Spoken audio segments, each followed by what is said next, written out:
বাচ্চার কি কি লক্ষণ দেখা দিলে আপনি দ্রুত ডাক্তারের শরণাপন্ন হবেন?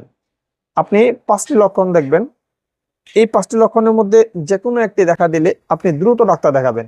এর মধ্যে প্রথম যে লক্ষণ সেটা হলো আপনার বাচ্চা দুর্বল হয়ে যাচ্ছে কিনা, জ্ঞান হারিয়ে ফেলছে কিনা এবং বাচ্চা অস্থির হয়ে যাচ্ছে কিনা। দ্বিতীয়, আপনার বাচ্চার চোখ নিচের দিকে দেবে যাচ্ছে কিনা বা চোখ অক্ষিকোটরের ভিতরে চলে যাচ্ছে কিনা। তৃতীয়, বাচ্চা দুর্বলতার কারণে পানি অল্প পরিমাণে খাচ্ছে কিনা, পানি খাওয়ার শক্তি পাচ্ছে না এরকম হচ্ছে কিনা এবং পানি দুর্বলতার কারণে খুবই অল্প পরিমাণে খাচ্ছে কিনা।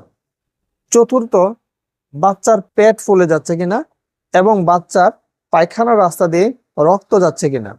পঞ্চম, স্কিন পিঞ্চ করলে সেটা আগের অবস্থায় ফিরে যেতে 2 সেকেন্ডের বেশি সময় লাগে কিনা।